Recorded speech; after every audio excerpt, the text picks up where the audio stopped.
মাকড়সা এক অদ্ভুত প্রাণী। সে কখনোই নিজের শিকারের পিছনে দৌড়য় না, খুব সন্তর্পণে জাল পাতে, আর তাতে শিকার নিজে এসে ধরা দেয়। ঠিক এরকম জালে জড়িয়ে আছে এক রহস্য, আর তার মাঝে একজন মাকড়সা। কিন্তু এবারে তার শিকার হওয়ার পালা। শুনতে থাকুন আমাদের আজকের পরিবেশনা, সত্যব্রত কাঞ্জিলালের ডিটেকটিভ অংশু সিরিজের প্রথম গল্প, অপারেশন মাকড়সার জাল।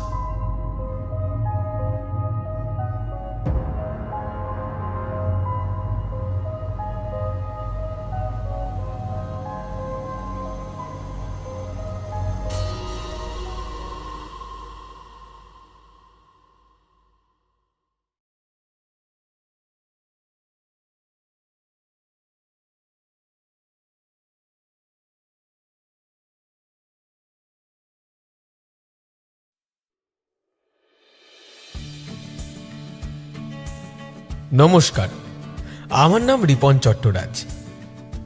আমার বাড়ি বাঁকুড়া জেলার এক প্রত্যন্ত গ্রামে। সেখানে ভালো স্কুল কলেজ খুব একটা নেই, তাই আমার বাবা মা অনেক ছোটবেলাতেই আমায় কলকাতায় মামার বাড়িতে পাঠিয়ে দেয়। সেখানেই ধীরে ধীরে বড় হয়ে ওঠা। এখন আমি কলকাতার প্রেসিডেন্সি কলেজে বিএর সেকেন্ড ইয়ারের ছাত্র।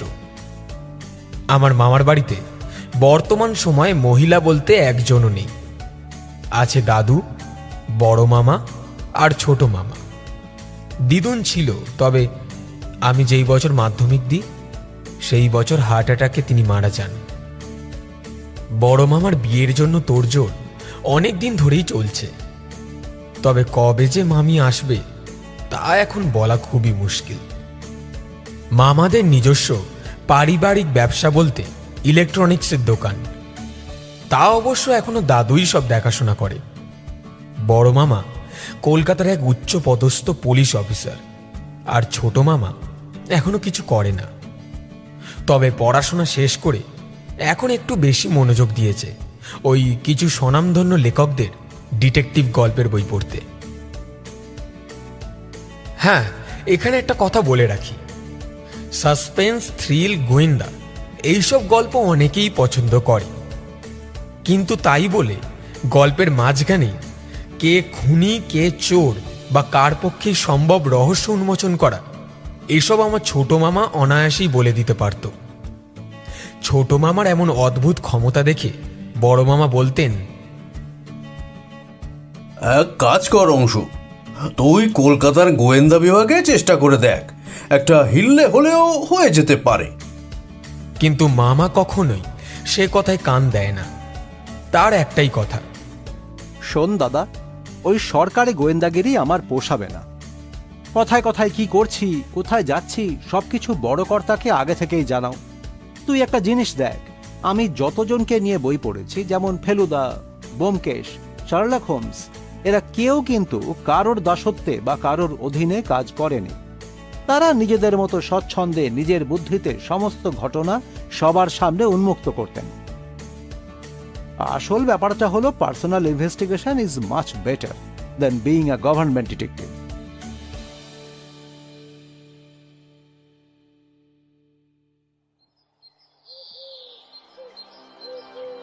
এইবার আসি মূল ঘটনায়। আজ রবিবার, তা আমি আর ছোট মামা বাড়িতে বসে হলিউড ইংলিশ থ্রিলার মুভি দেখছিলাম। আমি আগে থেকেই ছোট মামাকে বলেছিলাম, এ দেখো, তুমি তোমার মুখ বন্ধ রাখবে, যা বুঝছো তা আগে থেকে বলবে না, একদম বলে দিচ্ছি, নয়তো সিনেমা দেখার কোনো মজাই থাকে না। কিছুক্ষণ পর বড় মামা ঘরে ঢুকলো এবং তার পুলিশি ইউনিফর্ম পরেই আমাদের সামনের সোফাতে বসে পড়ল। আমি জিজ্ঞেস করলাম, বড় মামা, আজ এত তাড়াতাড়ি চলে এলে? আমি এই কথার কোনো উত্তর পেলাম না। এরপর ছোট মামা তার দিকে তাকিয়ে বলল, কি রে দাদা, তুই এত চুপচাপ, কিছু হয়েছে? বড় মামা বললেন, বুঝলি অংশু, মনে হয় খুব শিগগিরই এখান থেকে আমার অন্য কোথাও ট্রান্সফার হয়ে যাবে রে। কেন রে? আসলে গত 1 বছর ধরে এমন একটা কেস নিয়ে ঝুলছি যা ধীরে ধীরে জটিল থেকে মহা জটিল হয়ে যাচ্ছে। শুধু কলকাতা নয়, বুঝলি, গোটা বেঙ্গল পুলিশ মিলেও এই কেসের সমাধান করতে পারছে না। বিশেষ করে লালবাজার পুলিশ ডিপার্টমেন্ট এখন একেবারে যাকে বলে নাজেহাল অবস্থায় রয়েছে, বুঝলি। সবচেয়ে বড় কথা, এই কেসের মূল দায়িত্ব আমার কাঁধে, কারণ শুরুটা আমার থানা থেকেই হয়েছে। একের পর এক ঘটনা চোখের সামনে ঘটে চলেছে, আর আমি কোনো ব্যবস্থাই নিতে পারছি না। এর ফলে আমার ডিপার্টমেন্ট মিডিয়ার সামনে প্রতিনিয়ত অপমানিত হচ্ছে রে। কি বলি বলতো? সব শুনে ছোট মামা আমায় বলল, রিপন, টিভিটা এখন বন্ধ কর। আমিও মামার কথা মতো তাই করলাম। ছোট মামা বাড়ির কাজের লোক রামু দাদুকে বলল 1 গ্লাস জল দিয়ে যেতে। দাদা, এই নে জল খা, তারপর আমায় পুরো ব্যাপারটা বল। এমনিতেও তোকে কিছুদিন যাবৎ চিন্তিত দেখছিলাম, জিজ্ঞেস করব করে আর করা হয়নি। সব খুলে বল তো, ঘটনাটা কি? বড় মামা বলতে শুরু করলো, ব্যাপারটা প্রায় 1 বছর আগেকার, তবে তার রেশ এখনো চলছে। তখন থেকে আজ অবধি 40 জনের উপর নিখোঁজ হওয়ার মিসিং ডায়েরি জমা পড়েছে, বুঝলি। যারা মিসিং হয়েছে তাদের এখনো অবধি কোনো সন্ধান আমরা পাইনি। তবে নিখোঁজ ব্যক্তিদের পরিবারের প্রত্যেকের বয়ানে একটা জায়গায় সবার মিল আছে। তারা সকলেই কলকাতায় কাজের সন্ধানে এসেছিল, যার বেতন নাকি কাজের তুলনায় খুব বেশি। তাছাড়াও থাকা খাওয়া সঙ্গে পুজোতে বোনাস পর্যন্ত দেবে এমন একটা কাজ। কিন্তু কাজটা যে কি, তারা বাড়িতে কিন্তু সে কথা বলেনি। হয়তো নিখোঁজ ব্যক্তিরা এত ভালো চাকরির লোভ হাতছাড়া হয়ে যাওয়ার ভয়ে রাতারাতি এখানে চলে এসেছিল। সব থেকে বড় ব্যাপার, এই চক্রান্তে যারা আছে তারা প্রত্যেকে প্রচণ্ড ধূর্ততার সঙ্গে কাজ করছে। কখনো উত্তর থেকে দক্ষিণ, আবার পূর্ব থেকে পশ্চিম। বলতে গেলে কলকাতা আশেপাশে চারিদিক থেকে একের পর এক নিখোঁজ হচ্ছে, যাতে পুলিশ চারদিক থেকে নাজেহাল হয়ে পড়ে, কোনো রকম লিঙ্ক ধরতে না পারে। তাই এই ব্যবস্থা। আমরা সবাই বুঝছি, কিন্তু কিছুই করতে পারছি না। নিখোঁজ ব্যক্তিদের সঙ্গে গোটা পুলিশ ইউনিটকে বলতে গেলে এক অদৃশ্য মাকড়সার জালের মধ্যে আটকে রেখেছে তারা। ছোট মামা বলল, এখানেই ফাঁসিয়েছে। তবে যেই হোক, খেলছে কিন্তু বেশ প্ল্যান মাফিক। আচ্ছা, মাসিক বেতন কত? আর সবাই কিরকম বয়সের মধ্যে ছিল? তারা প্রত্যেকেই মোটামুটি ওই 30 বছরের মধ্যে হবে, আর সেরকমই শিক্ষিত নয় কেউই। ওই মেরে কেটে কেউ 10ম শ্রেণী, কেউ 8ম শ্রেণী ইত্যাদি অবধি পড়েছে। অভাবের জন্য কেউ বেশি পড়াশুনো হয়তো করতে পারেনি। অংশু, এভাবে চলতে থাকলে এরপর আমাদের থেকে হয়তো কেস উঠে সিআইডি বিভাগে চলে যাবে। আচ্ছা দাদা, তোদের গোয়েন্দা বিভাগ কি সেরকম ভাবে? আরে না না, ওরাও তো চেষ্টা চালিয়ে যাচ্ছে। ঠিক আছে, তুই অত চিন্তা করিস না। আমার মনে হচ্ছে কোনো না কোনো লিড ঠিক খুঁজে পাবে। শুধু একটু বেশি করে তোর ডিপার্টমেন্টকে সজাগ থেকে কাজ করতে বল। এরপর বড় মামা একটু রেগে গিয়ে ছোট মামাকে বলল, তুই কি বলতে চাস কি? তুই বলতে চাস আমার ডিপার্টমেন্টে সব অকাজের লোকেরাই বাস করে? বেশ তো ঘরে বসে টিভি দেখে আর গল্পের বই পড়ে খুব গোয়েন্দাগিরি ফলাচ্ছিস। একবার আসল ময়দানে নাম দেখি, তোর কত ক্ষমতা সেটাও আমিও দেখব। তখন বুঝতে পারবি রে, শুধু কতগুলো সিনেমা দেখে কেস সলভ আর বাস্তবের কেস সলভ কতটা তফাৎ। দাদা দাদা, তুই শুধু শুধু আমার উপর রেগে যাচ্ছিস। আচ্ছা, কাল তোর থানা একবার যাব, দেখি হারিয়ে যাওয়া লোকেদের কুষ্ঠি দেখে যদি কিছু সাহায্য করতে পারি। বড় মামা একটু খুশি হয়ে বললেন, তুই সত্যি বলছিস? তাহলে তো ভালোই হয়। আমি ওপর মহল থেকে পারমিশন নিয়ে নেব, যাতে তুই এই কেসের ব্যাপারে প্রাইভেট ইনভেস্টিগেট করতে পারিস। দাদা, এখনই এত কিছু করার দরকার নেই। আগে থানায় গিয়ে পুরো ব্যাপারটা বুঝি, তারপর তোকে জানাবো। তবে তবে আবার কি? তবে আমি যদি মাঠে নামি, আমার একজন বিচক্ষণ সঙ্গী দরকার, যে প্রায় সব রকম কাজে আমায় সাহায্য করতে পারে। তখন বড় মামা বলল, তাহলে তোর সঙ্গে না হয় একজন সাব ইন্সপেক্টর দিয়ে দেবো, যে সব সময় তোর সঙ্গে থাকবে যে কোনো সাহায্যের জন্য। ছোট মামা একটু হেসে বললেন, দাদা, সব জায়গায় এই পুলিশি পোশাক পরিহিত মানুষ থাকলে কাজ হয় না। আমার সঙ্গে আমাদের ভাগ্নে থাকলেই চলবে। কি বলিস রিপন? আরে বাস! আমি যেন একটু চমকে উঠলাম। মামা বলছে কি? আমি, তাও আবার মামার মিস্ট্রি সলভ করার সঙ্গী? উফ, আমার যে কি আনন্দ হচ্ছিল বলে বোঝানো যাবে না। আমি তড়িঘড়ি বলে দিলাম, অবশ্যই আমি থাকবো। বড় মামা, তুমি একদম চিন্তা করো না।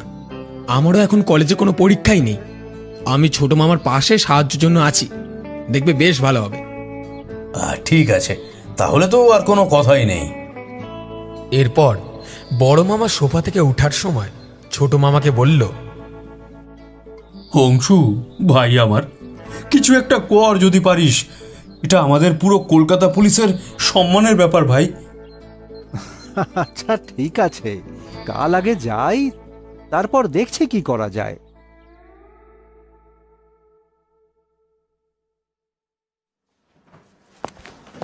পরের দিন আমি আর ছোট মামা একটু বেলা করেই থানায় পৌঁছলাম।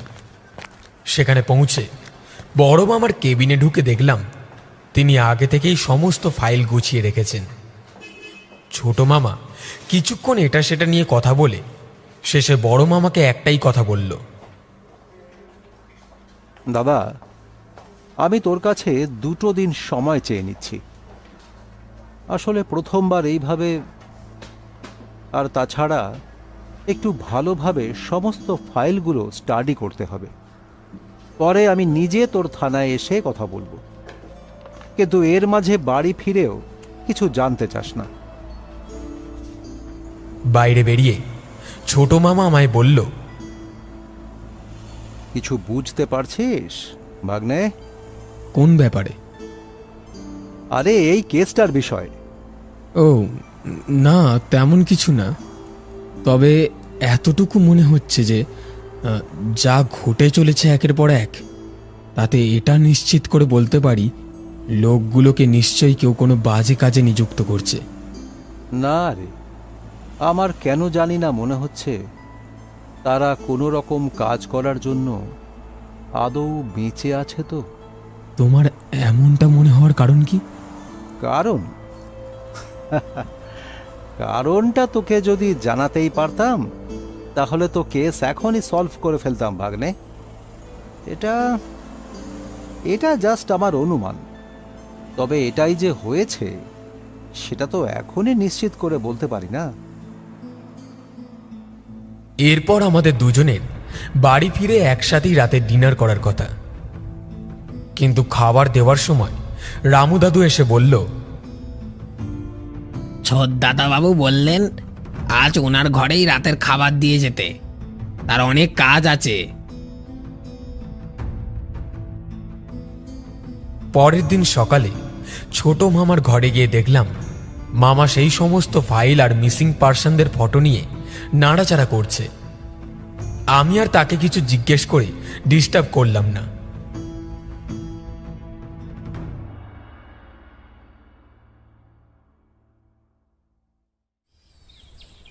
রিপন, এই রিপন, আজ রবিবার। দরজা খোল। কাল রাতে এই ভেবে শুয়েছিলাম যে আজ কোনো কোচিং ক্লাস নেই, অনেকক্ষণ ধরে ঘুমোবো। রিপন, কিন্তু এই কি আর রিপন। বলবো, তা আমার ভাগ্যে নেই। ছোট মামা সকাল 6টায় আমার ঘরের দরজায় অনবরত টোকা মেরে ডাকছিল। রিপন, এই রিপন, দরজা খোল। আমিও ঘুম থেকে লাফিয়ে উঠে দরজা খুলি, না জানি কি হলো রে বাবা। দরজা খুলে বললাম, কি হলো মামা? হঠাৎ এত সকালে ডাকাডাকি করছো কেন? কোনো কথা বলার সময় নেই, ঝটপট তৈরি হ, থানায় যাব। কাল রাতে তোর বড় মামা বাড়ি ফেরেনি, মনে হয় কোনো অ্যাক্সিডেন্ট কেস ছিল, নয়তো আমি ওর সাথে বাড়িতেই সকালে কথা বলতাম। মামার এই এক দোষ, যখনই কোনো রকম মাথায় পোকা নড়ে উঠবে, সেটা যতক্ষণ না বের করছে আমায় শান্তি দেবে না। অজ্ঞতা তাড়াতাড়ি রেডি হয়ে যখন থানায় পৌঁছলাম, ঘড়িতে প্রায় সকাল 8টা বেজে গেছে। বড় মামা এত সকাল সকাল থানায় আমাদের দেখে একটু অবাকই হলেন। ছোট মামা বলল, দাদা, তোর সাথে খুব জরুরি কথা ছিল, তাই চলে এলাম। তা বেশ, তো বল কি কথা। দাদা, আমি কেসের ফাইল ঘেঁটে এতটুকু বুঝলাম, এটা এক ওয়েল প্ল্যান মাফিক ষড়যন্ত্র। প্রথমত, যতজন নিখোঁজ হয়েছে তারা সবাই প্রাপ্তবয়স্ক, তবে 30 বছর বয়সের ভেতরে। দ্বিতীয়ত, এরা সবাই কলকাতার আশেপাশেই থাকে আর সেখান থেকে এই কাজের উদ্দেশ্যে আসে। এখন এখানে প্রশ্ন একটাই, কাজের কথা কে বলেছে, কোথায় বা এর বিজ্ঞাপন দিয়েছে? আর তৃতীয়ত, হয় যারা এদের ধরে রেখেছে কোনো রকম অসৎ কাজের জন্য, আর তা যদি না হয়, আমি নিশ্চিত তারা আদতেও কেউ বেঁচে নেই। এই কথাটা এতটা জোর দিয়ে বলার পেছনে অনেক কারণ আছে, সেটা না হয় এখন থাক। কি বলছিস রে ছোট? এভাবে তো ভেবে দেখিনি। তাহলে এখন কি করা যায়? এই চক্রান্ত যে চালাচ্ছে সে এই কলকাতা শহরের ভেতরেই আছে। এখন আমাদের একটাই কর্তব্য, সমস্ত খবরের কাগজগুলো খতিয়ে দেখা, যেখানে চাকরির খবর দেওয়া থাকে। আচ্ছা, আরেকটা কথা, এখনো অবধি কোনো রকম রিপোর্ট এসেছে? মানে এমন কেউ রিপোর্ট লিখিয়েছে যেটা তোদের মনে হয়েছে সামান্য বা তুচ্ছ ব্যাপার, যা তোদের ডিপার্টমেন্ট অতটা গুরুত্ব দেয়নি? দেখ, এরকম তো রোজ কত রিপোর্ট আসে, যেমন কারোর মোবাইল নম্বরে রং নাম্বার থেকে উল্টোপাল্টা কথা, পকেট মারি, কারোর বাড়ি থেকে বাসন চুরি, এরকম আরও অনেক আছে। সব যদি লিখি তাহলে তো আমাদের আর অন্য কাজ করতে হবে না। ভেতরে কথোপকথনের মধ্যে বাইরে একজন মহিলা কণ্ঠস্বর অনেকক্ষণ ধরে শোনা যাচ্ছিল। ছোট মামা বলল, কি রে দাদা, বাইরে কে চিৎকার করছে তোর কনস্টেবলদের উপর? পাকড়াশি, আরে এই পাকড়াশি। জি জি জি স্যার। এই যে পাকড়াশি, তা বলি হয়েছেটা কি? হ্যাঁ, বাইরে এত চেঁচামেচি কিসের? স্যার, একটা ম্যাডাম গত 1 মাস ধরে খালি একটাই কথা থানায় এসে বলে, সে পাশের বাড়ির জন্য রাতে পড়াশোনা করতে পারে না, আরও সব কিছু উল্টো পাল্টা কথা বলে রিপোর্ট লেখাতে চায়। ঠিক আছে, ওনার বাড়ির ঠিকানাটা আর সঙ্গে ওনার বয়ানটা লিখে নাও, একবার দুপুরে গিয়ে ঘুরে আসবো। কিন্তু এরপর ছোট মামাকে দেখলাম সে কি যেন ভাবছিল।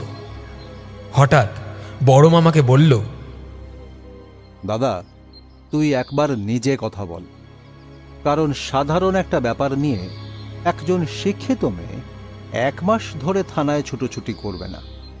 পাকড়াশি, মেয়েটিকে ভেতরে পাঠাও। এরপর সেই মহিলা যখন ভেতরে ঢুকলো, আমি তাকে চিনতে পারলাম।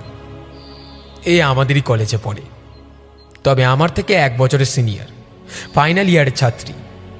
যখন আমি ফার্স্ট ইয়ারে উঠি তখন দেখেছিলাম। আমরা দুজন দুজনকে দেখে বললাম, ঐশী, তুমি? সেও অবাক হয়ে বলল, রিপন, তুই এখানে? এরপর পরিচয় পর্ব শেষ হলে বড় মামা জিজ্ঞেস করলেন, বলো, তোমার কি বলার আছে? নমস্কার স্যার, আমার নাম ঐশী রায়। আমি ওই গান্ধী কলোনিতে থাকি। আমার এই বছর কলেজে ফাইনাল ইয়ার, তাই একটু বেশি রাত অব্দি জেগে পড়াশোনা করি। কিন্তু আমার ওই পাশের বাড়ি থেকে প্রতিদিন ঠিক রাত 12টা বাজার পরই কেমন সব বিকট ধরনের মেশিন চালানোর আওয়াজ ভেসে আসে। আমি মানা করার পর 2 দিন বন্ধ ছিল, কিন্তু তারপর আবার জেকে সেই। অত রাতে উনি কি করেন জানতে চাইলে পরিষ্কার করে কিছুই বলেননি। একবার বলেছিলেন যে ওনাদের নাকি মাটির সব মূর্তি টুর্তির বিজনেস আছে, সেসব রং করতে বা ডিফল্ট গুলো ঠিক করতে হয়, তাই একটু আওয়াজ হয়। ছোট মামা বলল, দেখুন, শুধুমাত্র এই বেসিসে তো তাকে কিছু বলা যায় না। হয়তো তখন সেও বলে বসবে আশেপাশে আর কারোর সমস্যা নেই, তবে আপনারা তো মাথা ব্যথা কিসের? তখন কি বলবেন? আপনিও রাত জেগে পড়াশোনা করেন, আর তারাও তাদের নিজস্ব সীমানায় বাড়িতে যা খুশি করছে। সেখানে আইনত পুলিশ কি বা করবে? এরপর ঐশী যা বলল এটাই ছিল এই দাবা খেলার সব থেকে মোক্ষম চাল, যেই চালে একেবারে চেকমেট। স্যার, আমার আরো কিছু বলার আছে। তাদের বাড়িটা কেমন যেন একটুখানি অদ্ভুত। বড় মামা বললেন, সেটা কিরকম? আমি যতটা জানি ওনাদের বাড়িতে সদস্য সংখ্যা মাত্র 2 জন। বাড়ির বউ, যার 35 বছর বয়স হবে, আর বাড়ির মালিক, তার ওই 40-এর কাছাকাছি বয়স। 2 বছর হলো কলকাতায় বাড়ি করেছেন ওনারা, এর আগে দিল্লিতে থাকতেন। তবে গত 1 বছর, হ্যাঁ 1 বছরই হবে, যতগুলো কাজের লোক আসে তারা সব 10 দিন কাজ করতে না করতেই কাজ ছেড়ে চলে যায়। এই অবধি অনেকবার সেটাই দেখলাম। আমি একদিন ছাদে উঠে এই গত পরশুদিন যে ছেলেটা কাজ করতো তাকে জিজ্ঞেস করছিলাম, আচ্ছা তুমি কি নতুন? সে বলল, হ্যাঁ, এই 5 দিন হলো। আচ্ছা তোমার এই বাড়িতে কি কাজ করতে হয়? তোমায় তো বেশিরভাগ সময় দেখি বাড়ির ছাদে নয়তো পিছনে গোডাউনে ঘুরে বেড়াও। হয়তো আমার এমন প্রশ্ন প্রথম দেখায় অচেনা মানুষের থেকে সে আশা করতে পারেনি, কিন্তু ছেলেটি বলল, আমার কাজ তো বাড়ির অন্দরমহলে নয়, আমার কাজ মূর্তির হিসাবপত্র আর সেগুলো ডেলিভারি দেখা, কবে কোথায় মাল যাবে এই সব দেখাশোনা করা। এরপর আমি হয়তো একটু বেশি কৌতূহলী হয়ে বাড়াবাড়ি করে ফেলেছিলাম। তাকে আবার জিজ্ঞেস করলাম, তুমি এখানে কিভাবে এলে? না মানে কেউ কি তোমায় এই কাজের জন্য খোঁজ দিয়েছিল? সে বলল যে, না, আসলে সাপ্তাহিক রবিবারে যেই পেপারটা বেরোয় না, তাতেই দেখেছিলাম বিজ্ঞাপন দিয়েছিল কাজের জন্য, আর তাতেই তো। হ্যাঁ আসছি। ঠিক তখনই পেছন থেকে বাড়ির মালিক নীলকান্ত মশাই তাকে ডাকলো। কি ব্যাপার বিমল, সারাক্ষণ ছাদে থাকলে চলবে? নিচে তোমার অনেক কাজ আছে, সেগুলো কি আমি করব? মাস গেলে মাইনেটা কি আমি নেব? ভদ্রলোকের এমন আচরণ আমার খুব খারাপ লেগেছিল। আমিও আর কিছু বললাম না, সোজা নিচে চলে এসেছিলাম।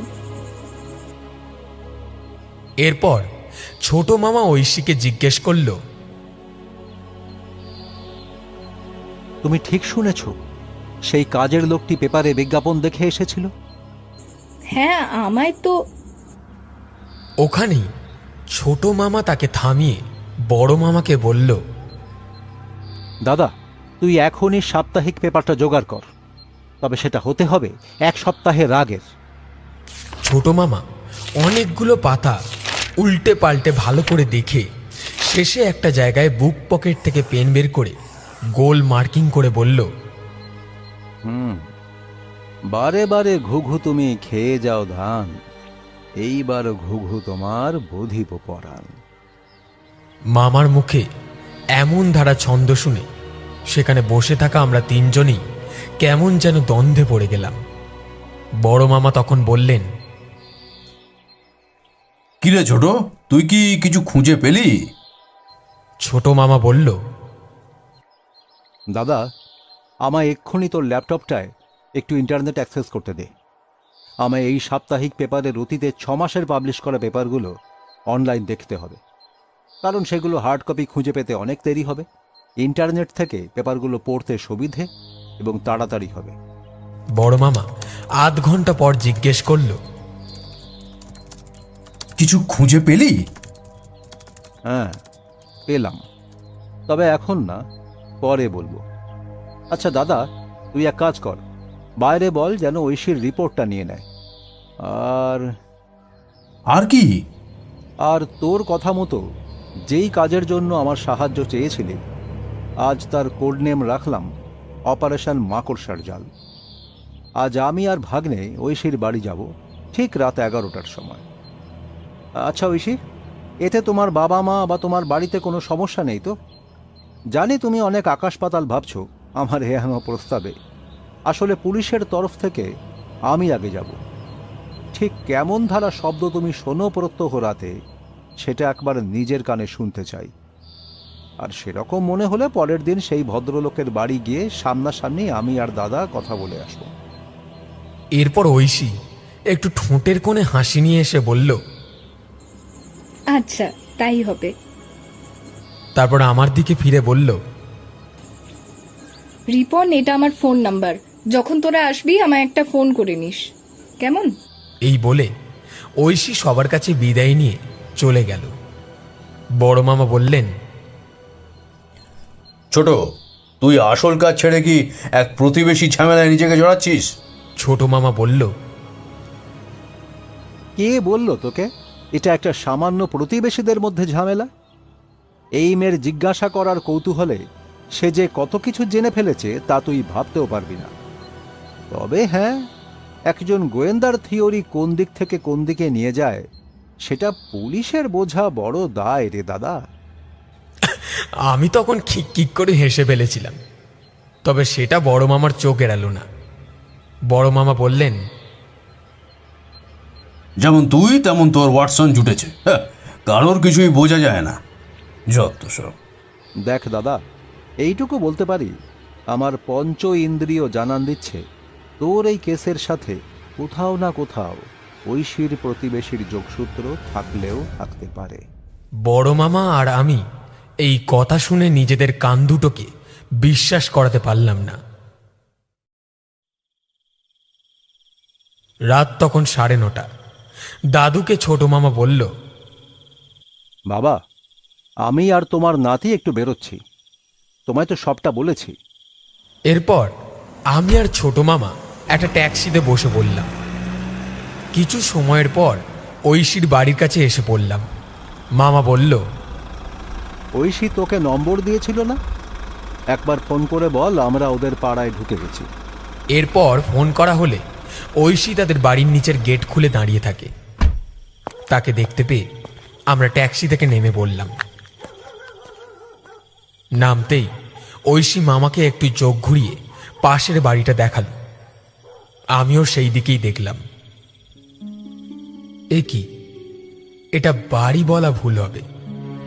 যতটুকু বুঝলাম, চোখ থেকে মেপে প্রায় 5 কাঠা জমি হবে।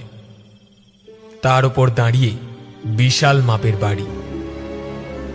বাড়ির সামনের দিকে লোহার বড়সড় দরজা, আর তাতেই বড় বড় করে লেখা নীল কুঠির। আমি মামাকে বললাম, দূর, বাড়ির নাম আর কিছু পেল না, শেষ পর্যন্ত এমন নাম রাখলো, দেখে মনে হয় যেন কোনো নীলকর সাহেব থাকে বাড়িতে। আমার কথা শুনে ঐশীকে দেখলাম হাসতে লাগলো। এদিকে মামা বলল, চলো ঘরে যাওয়া যাক। এরপর আমরা ঐশীদের ঘরে ঢুকলাম। তার মা বাবার সাথে কিছুক্ষণ কথা বলে ঐশী তার দোতলার উপরের ঘরে আমাদের নিয়ে গেল। সেখানে গিয়ে দেখলাম ঐশীর আলাদা করে একটা স্টাডি রুম আছে। ঐশী বলল, আমি রাতে এখানেই পড়াশোনা করি। আর ওই যে পাশে জানালা দিয়ে বাড়িটা দেখা যাচ্ছে, ঠিক তার বাড়ির পিছনে দেখুন আরো একটা বাড়ি, দেখতে পাচ্ছেন? তখন আমি আর মামা সেই দিকে দেখলাম। মামা বলল, আচ্ছা, ওই কি গোডাউন? সেখান থেকেই মনে হয় আওয়াজটা আসে। আর 1 ঘন্টা পর বুঝতে পারবো। আমি অনেকক্ষণ ধরে কেমন একটা শব্দ শোনার চেষ্টা করছিলাম, ঠিক যেন জল বয়ে গেলে কলকল করে যে শব্দ হয়, অনেকটা সেই রকম। খুব ক্ষীণ আওয়াজ কানে ভেসে আসছিল। তখন ঐশীকে জিজ্ঞেস করতে সে বলল, আমাদের বাড়ির পিছনে অনেক বড় একটা নালা আছে, সেখান থেকে এই আওয়াজ আসছে। পিছনে মানে যেই দিকে পাশের বাড়ির গোডাউন, তার কি ঠিক পিছনে? হ্যাঁ, ওনাদের আর আমাদের পাঁচিলের 2 ফুট দূরেই সেই নালাটা।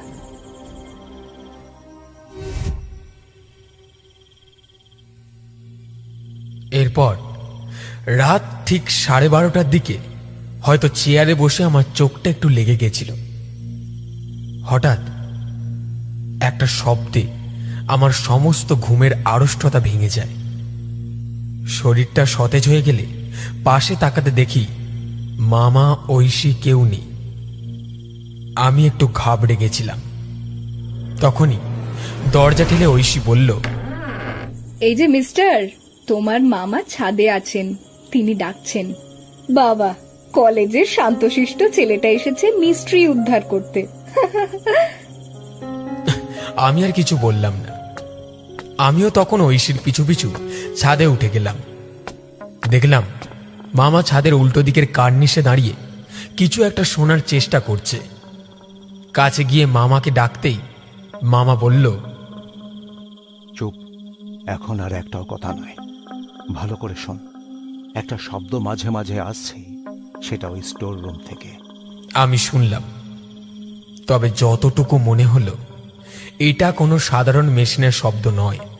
কারণ আমি সচরাচর যত রকম মেশিনের আওয়াজ শুনেছি তাদের সাথে এর একদমই মিল নেই। তবে টিভিতে, হলিউড সিনেমায় কাঠ কাটা যন্ত্রের যেমন শব্দ শুনেছি, তার সাথে অনেকটা মিলে যায়। উফ, কিরকম একটা কর্কশ শব্দ আসছে কানে, অসহ্য। মামা ঐশীকে বলল, আমি আর রিপন আজ রাতটুকু তোমার বাড়িতেই থাকতে চাই, মোটামুটি ভোর 5টা অবধি। আর একবার বাড়ির পিছন দিকে আমি যেতে চাই। এত রাতে তো সেটা সম্ভব নয়। এমনিতে তুমি বলছো বাড়ির পিছনে বড় নালা রয়েছে, তাই রাতের দিকে যাওয়া একটু রিস্কি হয়ে যাবে। আপনি রিপনের মামা, সেই দিক থেকে আমারও মামা, তাই তুমি করেই বলছি মামা। শুধু আজ রাতে নয়, তুমি যতদিন খুশি থাকতে পারো, কোনো অসুবিধে নেই। শুধু এই শব্দ থেকে আমায় মুক্তি দাও। মামা বলল, চিন্তা করো না, আমি আজ শুনলাম তো, সত্যিই ঘটনাটা খুবই খারাপ হচ্ছে। এইভাবে রাতের বেলায় এতটা মানা যায় না। এই বলে আমরা নিচে চলে এলাম। ঐশী বলল, মামা, তোমরা আমার ঘরেই থাকো, আমি নিচে যাচ্ছি। তবে বেরোবার সময় একবার আমায় ডাক দিও। ঐশী চলে গেল। আমিও তখন বিছানায় মাথা এলিয়ে শুয়ে পড়লাম। তবে মামাকে দেখলাম সে যেন কিছু একটা গভীরভাবে ভাবছে। আমি বললাম, শুয়ে পড়ো, ভোর হতে তো এখনো 4 ঘন্টা বাকি। তুই ঘুমো, আমি একটু পরে শুচ্ছি। মনে হলো এই মাত্র শুতে গেলাম, আর অমনি মামা ডাক দিল, চলো চলো ভাগ্নে, এইবার মিশনে বেরোতে হবে। হাত ঘড়িতে দেখলাম 5:10 মামাকে জিজ্ঞেস করলাম, তুমি ঘুমোওনি? ওসব পরে হবে, তুই একবার ঐশীকে জানিয়ে দে আমরা বেরোলাম। এরপর ঐশীদের পেছনের দিকের পাঁচিল টপকে দেখলাম, সত্যি এখানে একটা বিশাল চওড়া আর প্রচুর লম্বা নালা আছে। প্রত্যেক শহরে ছোট ছোট নালা একটি বড় নালাতে গিয়ে যোগ হয়। কলকাতা শহরের এইটি হলো সেই নালা, যার শুরু আর শেষ যে কোথায় তা বলা মুশকিল। তবে যেরকম স্রোত বইছে এখানে, কোনো মানুষ পড়ে গেলে সহজে নিজেকে ধরে রাখতে পারবে না। রিপন, এই রিপন!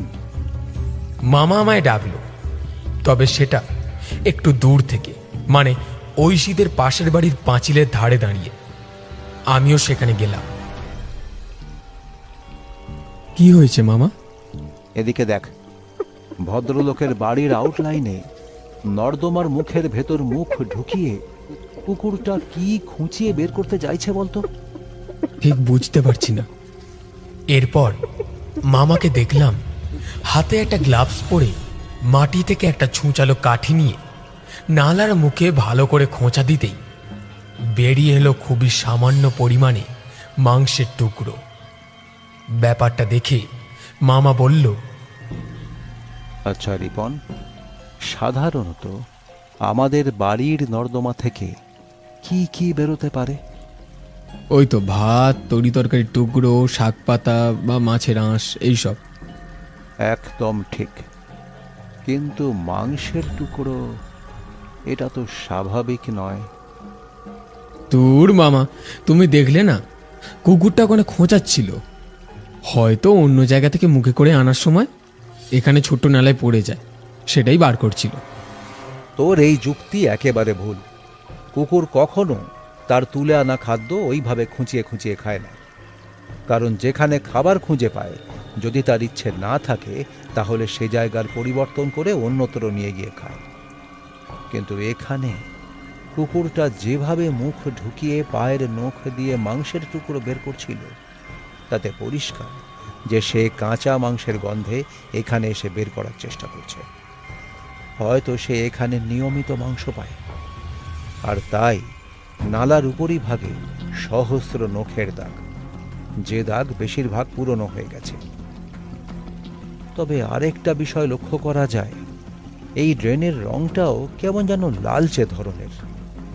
মনে হচ্ছে দীর্ঘদিন ধরে এই ছোট্ট নালার পথ দিয়ে লাল তরল বয়ে যাচ্ছে। কথাটা শুনে আমারও কেমন যেন গাটা গুলিয়ে উঠছে। না জানি গোয়েন্দাদের যে কত কিছু লক্ষ্য করতে হয়। সত্যি মামা, মানতে হবে, তোমার দৃষ্টিশক্তি যা। তুই এক কাজ কর, সামনের মোড় থেকে ট্যাক্সি ধরে বাড়ি ফিরে যা। আমি এখান থেকে একটু অন্য জায়গায় যাব, কিছু কাজ আছে। সে কি? কেন? কোথায় যাবে তুমি? আহ, এত প্রশ্ন করিস না, যেটা বলছি সেটা কর। উফ, মামার এই হেয়ালিগুলো আর ভালো লাগে না। এরপর সেই দিন মামা ফিরল রাত 8টায়। মামা ফিরতেই জিজ্ঞেস করলাম, কি গো মামা, কোথায় ছিলে সকাল থেকে? এতবার ফোন করছি, কিছুতেই ফোন তুলছো না। ভাগ্নে, সকালে তোকে বললাম না একটা জরুরি কাজ ছিল, আর এই কাজের চক্করে ফোনে চার্জ দিতেই ভুলে গেছি। এখন খুব টায়ার্ড রে, আমি স্নান সেরে আসি। রামু কাকাকে বল রাতের খাবার দিতে, খেয়েই শুয়ে পড়ব।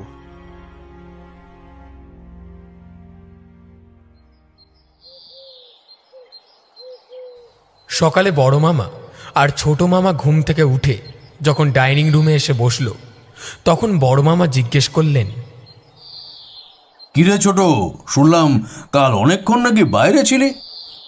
তা কোনো গোপন কাজটা ছিল নাকি? না মানে সেরকম হলে বলতে হবে না।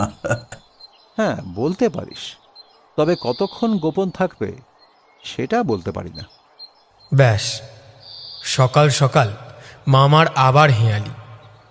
ছোট মামা আমার দিকে তাকিয়ে বলল, আচ্ছা রিপন, একবার ঐশীকে ফোন করতো, আর ফোনে এটা জিজ্ঞেস কর, যেই কাজের লোকের সাথে বিকেলে কথা হয়েছিল তাকে কি সেদিনের পর আর দেখতে পেয়েছে?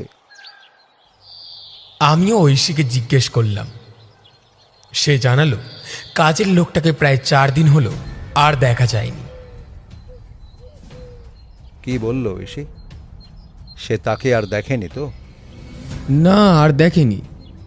কিন্তু তুমি কি করে বুঝলে যে তাকে ঐশী আর দেখতে পাবে না? বলতে পারিস আমার ছোট্ট একটা অনুমান ছিল। আচ্ছা দাদা, আজ তোমায় আমার সাথে একবার যেতে হবে। কোথায় যাব? নীলকুঠি ওরফে নীলকান্ত সমাদ্দারের বাড়ি। সেখানে গিয়ে পাকাপাকিভাবে জানা যাবে কাজের লোক আছে নাকি বরাবরের মতো পালিয়েছে। আমি আর ছোট মামা বড় মামার সাথেই পুলিশ জিপে করে আগে থানায় গেলাম। সেখান থেকে 2 জন কনস্টেবলের সঙ্গে আমরা নীলকুঠির পৌঁছলাম।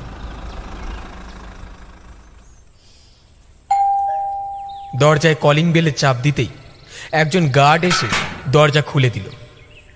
বাড়ির ভেতরে ঢুকতেই চোখে পড়ল রং বেরঙের ফুলের গাছ, কত বড় বাগান।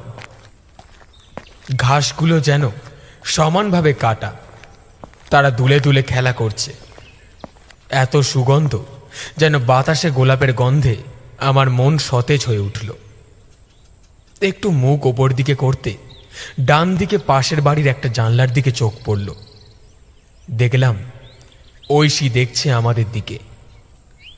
আমি মাথাটা নামিয়ে নিলাম। এরপর একজন ভদ্রলোক ভেতর ঘর থেকে বেরিয়ে এলো। তার সুঠাম পেশিযুক্ত শরীর, ফর্সা গায়ের রং, মুখে বেশ কাঁচা পাকা দাড়ি, চুলগুলো পিছন করে টেনে আঁচড়ানো, চোখে একটা সোনার ফ্রেমে কাঁচের চশমা বসানো। চালচলনে যেন অভিজাত্য ব্যাপারটা প্রকাশ পাচ্ছে। সে সামনে এসে বড় মামাকে প্রশ্ন করল, কি ব্যাপার অফিসার, আমার বাড়িতে আপনারা? কোনো সমস্যা হয়েছে নাকি? হ্যাঁ, সমস্যা তো আছেই। তা সব কিছু কি এখানেই কথা হবে নাকি? আরে কি বলছেন কি, আসুন আসুন, ভেতরে আসুন। আমরা ঘরে ঢুকে একটা বড় ড্রয়িং রুমে গিয়ে সোফায় বসে পড়লাম। যেদিকেই চোখ যাচ্ছে দেখতে পেলাম শুধু বিদেশি আসবাব আর কিছু সুন্দর কারুকার্য করা মূর্তি প্রাচুর্য দেওয়ালে সৌন্দর্য ফুটিয়ে তুলেছে। তিনি বললেন, কি খাবেন বলুন, চা না কফি? না না, সেসব লাগবে না। আগে আমার কথাটা শুনুন। আপনার বিরুদ্ধে অভিযোগ আছে। আপনার বাড়ি থেকে প্রতিদিন রাতে কিছু অপ্রীতিকর শব্দ হয়, যা পাশের বাড়ির লোকেদের খুব অসুবিধা করে। জানতে পারি কি সেই শব্দটা কিসের? অবশ্যই অফিসার, তবে আমাকে একটা কথা বলুন তো, এই অভিযোগটা কি আমার ডান পাশের প্রতিবেশীর মেয়েটা করেছে? আর যদি তাই হয় তাহলে আপনাকে একটা কথা বলে রাখি, ওই মেয়ের কথা আপনারা শুনবেন না। আমার মনে হয় কি ওর মাথায় কোনো গন্ডগোল আছে। সব সময় শুধু আমাদের বাড়ির দিকে নজর। জানি না বাবা, এসব মিডল ক্লাস মানুষরা কি চায়। এরপর ছোট মামা বলল, আপনি কিন্তু আমাদের প্রশ্নটা মনে হয় ঠিক বোঝেননি। আরও একবার জিজ্ঞাসা করছি, আপনার ঘর থেকে কিসের শব্দ হয়? ভদ্রলোকটি বললেন, আসলে আমি একজন মাটির মূর্তির ব্যবসায়ী। বিদেশ থেকেও মাল আসে আমার কাছে। আমার নিজস্ব অনেক শিল্পীও আছে যারা এই ডিজাইনগুলো করে। এক কথায় বলতে পারেন এই মূর্তির ইম্পোর্ট ও এক্সপোর্ট দুটোই আমি করি। আচ্ছা, আপনার পুরো পরিচয়টা দিন। আর আপনার এখানে আর কে কে থাকেন? আমার নাম নীলকান্ত সমাদ্দার। আমি এখানে 3 বছর হলো স্ত্রীকে নিয়ে আছি। এর আগে আমরা দিল্লিতে থাকতাম, সেখানেও আমার এই একই বিজনেস ছিল। তবে আমার স্ত্রী মানে মৌমিতা, সে একজন নামকরা সার্জন ছিল। কয়েক বছর আগে তার মাথায় আঘাত লাগে বাথরুমে পড়ে গিয়ে। সেই আঘাত তার ব্রেনকে প্রচণ্ডভাবে ড্যামেজ করে। তারপর থেকেই মাথার যন্ত্রণা আর কাজে ভুল হতে থাকে। একবার এক রোগীর অপারেশন করতে গিয়ে কিছু ভুল অস্ত্রোপচারের কারণে তাকে হাসপাতাল থেকে বহিষ্কার করা হয়। তারপর থেকেই ও যেন আরও মেন্টালি ট্রমায় চলে যেতে থাকে। এরপর সেখান থেকে আমরা কলকাতায় নিজের বাড়িতে চলে আসি। এখানেই আমার পূর্বপুরুষেরা থাকতেন, তাই এই বাড়িটা ভেঙে আমি বড় করে বানাই। ছোট মামা বলল, আপনার স্ত্রী কি সবসময় একটা ঘরের মধ্যেই থাকেন, নাকি উনি কখনো বের হন? কি যে বলেন! ভদ্রলোক ছোট মামাকে বললেন, আচ্ছা, আপনার নামটা কি? মানে কিছু মনে করবেন না, আপনাকে দেখে ঠিক পুলিশ বলে মনে হচ্ছে না। আমি অংশু। আরও ভালোভাবে বলতে গেলে একজন শখবশত গোয়েন্দা, অংশু আচার্য। বড় মামা তখন বললেন, আসলে নীলকান্তবাবু, গোটা কলকাতা শহর জুড়ে একের পর এক ইয়ং মানুষগুলো যেভাবে হারিয়ে যাচ্ছে, তার জন্য গোয়েন্দা অংশু তার নিজের অভিজ্ঞতা ইনভেস্টিগেশনটা করছেন। ও হ্যাঁ হ্যাঁ, আমিও সে ব্যাপারটা পেপারে পড়েছি। কি অবস্থা বলুন তো শহরের। এরপর ছোট মামা বলল, আচ্ছা, আপনার গোডাউনটা একবার ঘুরে আসতে চাই, দেখি আপনি কিরকম মূর্তির এক্সপোর্ট ইম্পোর্ট করেন। হঠাৎ এই রকম কথা শুনে ভদ্রলোককে দেখলাম একটু কেমন যেন অপ্রস্তুত হয়ে গেলেন। ঠিক তখনই ওপর থেকে একজন মহিলা কণ্ঠে বলে উঠল, কেন, আপনারা কি মূর্তি কিনবেন যে মূর্তি দেখতে যাবেন? ছোট মামা বলল, আপনি মনে হয় এই বাড়ির মিসেস মৌমিতা। তা ম্যাডাম, আপনার পাশের বাড়ি থেকে কিঞ্চিত অভিযোগ এসেছে, তাই সেটার কিছু ইনভেস্টিগেট করার প্রয়োজন। আসলে শব্দের উৎস যে সেখান থেকেই, যেখানে মূর্তিগুলো রাখা। এই উত্তরে নীলকান্ত বাবুর স্ত্রী যেন একটু বেশি অক্ষুণ্ণ হয়েছিলেন, তা মুখ দেখেই বোঝা যাচ্ছিল। তখন তিনি বললেন, চলুন, আমি আপনাদের নিয়ে যাচ্ছি। তখন আমরা তার পিছন পিছন সেই গোডাউনে প্রবেশ করলাম। দেখলাম সুন্দর সুন্দর মূর্তি, যা সামনে থেকে দেখলেও বোঝা যায় না যে এগুলো মাটির তৈরি, যদি না কেউ তাতে স্পর্শ করে। তবে ছোট মামাকে দেখলাম একটু অন্য খেয়ালে ছিল। সে বারবার কিছু ড্যামেজ মূর্তি, যা অনেকগুলো একসঙ্গে রাখা ছিল, সেই দিকে নজর রেখে এক দৃষ্টিতে দেখছিল। এরপর মৌমিতা ম্যাডাম একটা রং করার কিছু মেশিন নিয়ে এসে বড় মামার কাছে রাখলো এবং সেটাকে চালিয়ে দেখালো। এই দেখুন, এখানে এই রকম শব্দ হয়তো বের হয়, তাতে যে কারোর অসুবিধে হতে পারে আমার তা মনে হয় না অফিসার। আমি তখন বলতে চাচ্ছিলাম, আমরা কাল রাতে এই শব্দ শুনিনি। এটা তো এই ঘরের শেষ প্রান্ত থেকেও ভালো করে শোনা যাবে না, আর বাইরে থেকে তো কোনো প্রশ্নই ওঠে না। তবে মামা বুঝতে পেরে আমায় থামিয়ে দিল আর বলল, রিপন, চল, আমাদের যা দেখার তা দেখা হয়ে গেছে।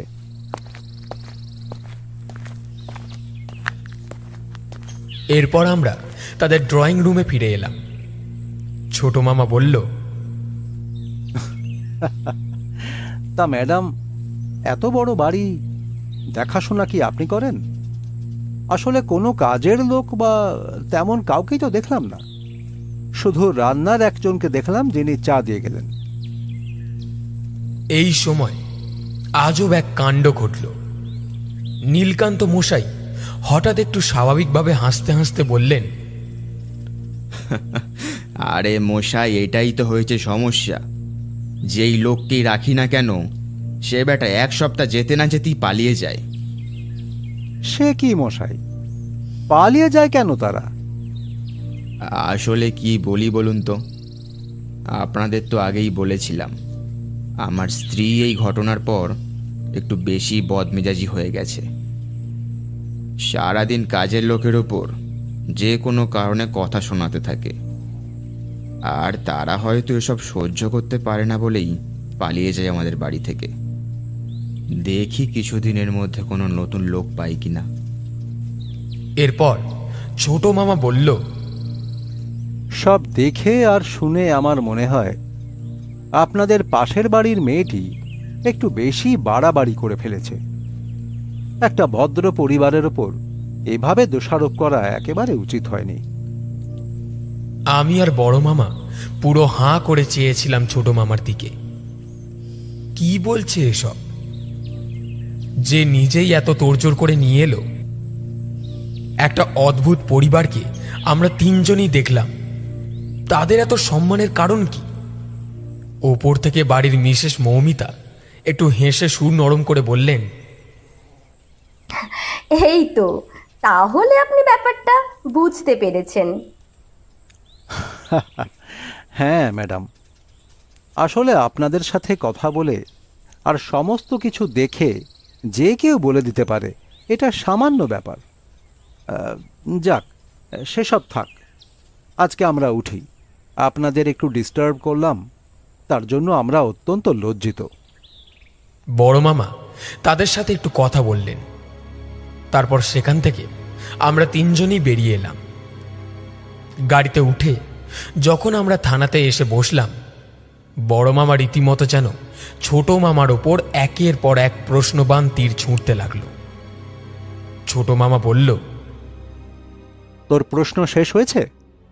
এবার আমি বলি, তোর উত্তর যথা সময় পাবি। তবে এখন এটা বলছি, আমি আর ভাগ্নে খুব সম্ভবত 7 দিন বাড়ি ফিরব না। সে কি? কোথায় যাবি? এই আমি তো তোর কথা কিছুই বুঝতে পারছি না। দেখ দাদা, আমি তোকে এতটুকু বলতে পারি, তোর 1 বছরের মিসিং কেস মানে মাকড়সার জাল রহস্যের খুব শিগগিরই পর্দা ফাঁস হবে। তবে তার জন্য তোকে আর তোর গোটা পুলিশ ইউনিটকে একটু সজাগ থাকতে হবে। এই 7 দিনের মধ্যে তোকে কখন কোন সময় এমার্জেন্সি কল করব তা আমি নিজেও জানি না। তবে যখনই কল করব তুই যথাশীঘ্র ফোনের লোকেশনে চলে আসিস। এই বলে মামা আমার দিকে তাকালো। কিরে ভাগ্নে, এবার যে তোর পরীক্ষা নেব, ভয় নেই, এই পরীক্ষায় আমিও তোর সাথেই থাকব। এইবার জমবে খেলা। এরপর ছোট মামা আর আমি ঘরে ফিরে এলাম। আচ্ছা, আমি তোকে ঠিক যেমন যেমন বলবো তুই ঠিক তেমন তেমন করবি। তার আগে বল, তুই যখন নীলকান্ত বাবুর বাড়ি গেছিলি, একবারের জন্যেও কি তোর মুখের মাফলারটা খুলেছিলি? না, তুমি তো বলেছিলে যে মাফলারটা পরে থাকতে, যাতে কেউ বুঝতে না পারে। এমনভাবে পরে থাকি যাতে সবাই ভাবে বাইরের পৌষ মাসের ঠান্ডার জন্য পড়েছি। হ্যাঁ, গুড গুড, ভেরি গুড। তোকে নীলকান্ত বাবুর বাড়ির কাজের লোক সেজে থাকতে হবে। ভয় পাস না, আগে তুই ঢুকবি, তারপর সুযোগ বুঝে রাতের অন্ধকারে আমি ঢুকব। তোর একটাই কাজ, রাতের অন্ধকারে ছাদের গেটটা খুলে রাখা। আর এই যে তোর ফোন, সেটা সব সময় সাইলেন্ট রাখবি। যখন দেখবি সবাই ঘুমোচ্ছে তখনই ফোন করবি। আশা করছি কালকেই তোর সেই বাড়িতে কাজের লোক হিসেবে জায়গা পাকা হবে। কি বলছো কি মামা? উনি তো আর পেপারে বিজ্ঞাপনই দেয়নি। মনে হয় বাড়িতে পুলিশ দেখে এই সপ্তাহ বন্ধ রেখেছে। আর আর আমায় ওই বাড়িতে পাঠানোর কারণ কি? সত্যি বলছি মামা, আজ ওনাদের বাড়ি থেকে আসার পর তোমার একটা কথাও আমি বুঝতে পারছি না। তোকে অত কিছু বুঝতে হবে না, যতটুকু বললাম ততটুকু কর। কাল সকাল সকাল আমাদের বেরোতে হবে। আর হ্যাঁ, আমার কতকগুলো পুরনো প্যান্ট আছে, সেগুলো পরে দেখ। তবে একটা পরবি আর কিছু সঙ্গে করে পুঁটলিতে বেঁধে নিয়ে যাবি। বাবা রিপন, কলেজে অনেক ড্রামা অভিনয় করেছ, তাতে পুরস্কারও পেয়েছ। কাল দেখব একজন গরিব কর্মসন্ধানী কাজের লোকের অভিনয় কি রকম করো। ওহ, ঠিক আছে, তুমি চিন্তা করো না, আমি প্রস্তুত। রাতে মামা আমায় বলল, নীলকান্তবাবু প্রতিদিন বাজারে বের হন, আর বাজারের মুখে একটি পান দোকান আছে। তিনি প্রত্যহ সেখানে পান খান। তাই অভিনয়টা তোকে সেখানেই করতে হবে।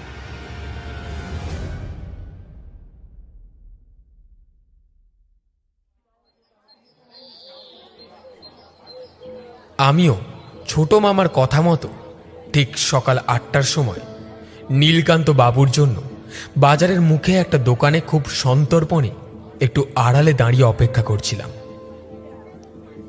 কিছুক্ষণ পর দেখলাম নীলকান্ত বাবু হাতে একটা ছোট থলে নিয়ে বাজারের দিকেই হেঁটে যাচ্ছিলেন।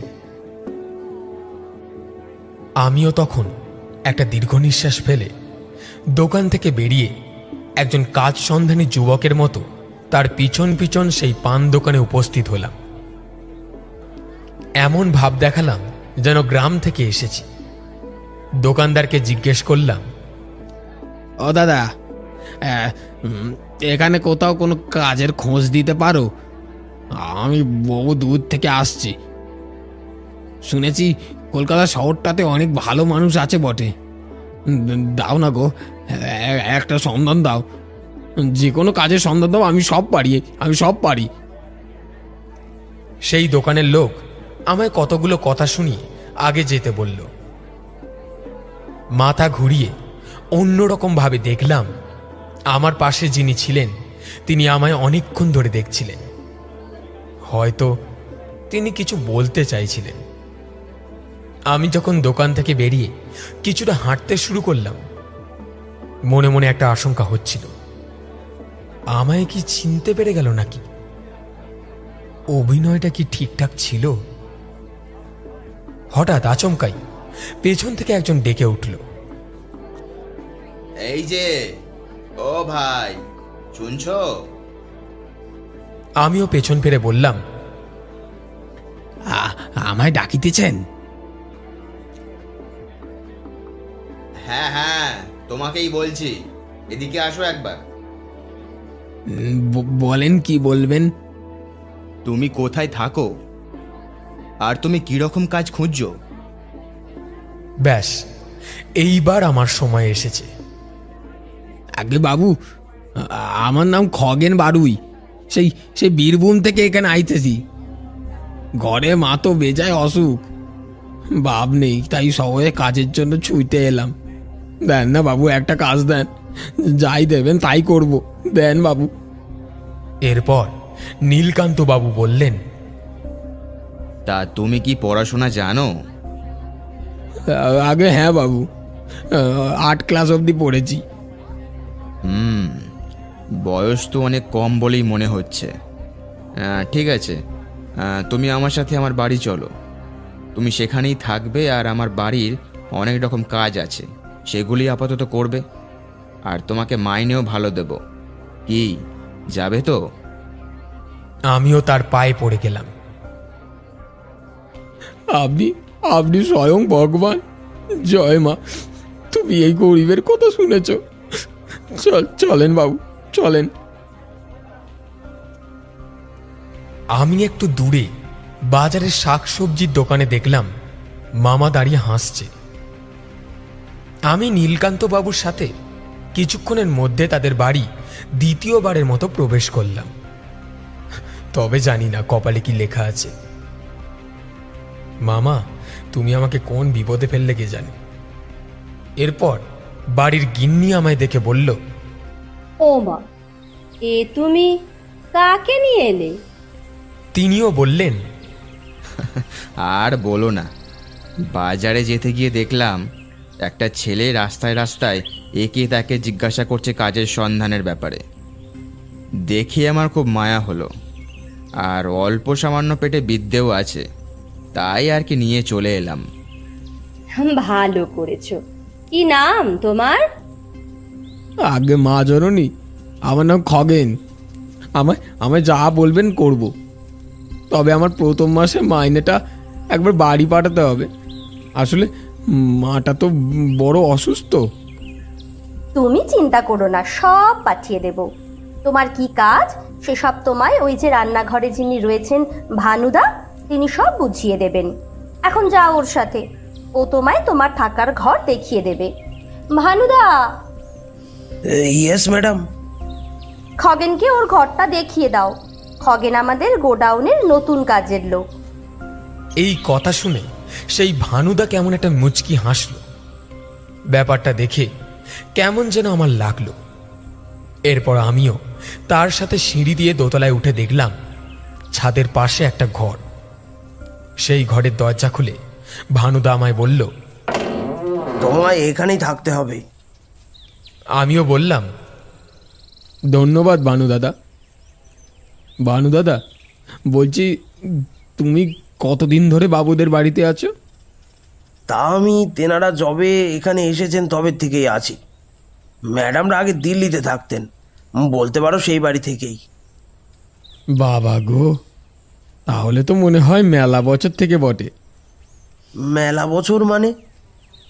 ও তুমি বুঝবে গেলাই, ওটা আমাদের গ্রামের ভাষা। ঠিক আছে, তুমি এখন যাও, আমি একটু শুই গো, অনেকটা রাস্তা করে এসছি তো। ঠিক আছে, তুমি একটু জিরিয়ে নাও। দুপুরে আমার হাতের রান্না খাবে, আর খেয়ে নিয়ে বলবে কেমন রান্না। আচ্ছা বানু দাদা। উফ, বাপরে বাপ, মরাটা এতক্ষণে গেল। একবার দেখে নি সিঁড়িতে কেউ আছে নাকি। না, কেউ নেই। মামাকে একবার ফোন করে সবটা জানাই। ছোট মামাকে সবটাই জানালাম। সে আমার কাজে অত্যন্ত খুশি।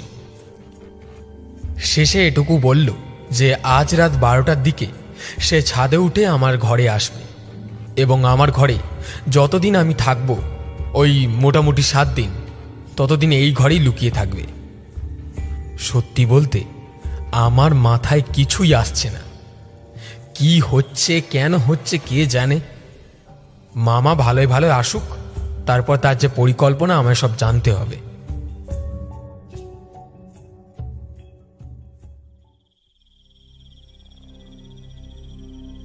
মামা, সাবধানে সাবধানে। উফ, দোতলা পাইপ বেয়ে ওঠা কি চারটিখানি ব্যাপার রে।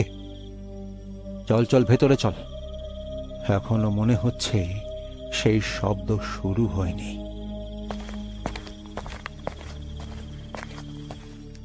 আচ্ছা মামা, এবার বলো তো, কেন এরকম বিপদমূলক কাজ আমরা করছি?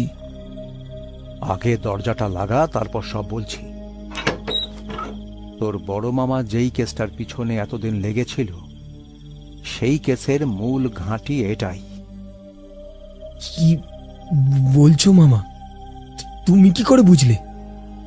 তোকে সব বলবো, কিন্তু এখন শুধু অপেক্ষা কর কবে তোর উপর তাদের নজর পড়ে। আমার উপর কার নজর পড়বে? আহ, অত প্রশ্ন করিস না, আমি আছি তো, নাকি?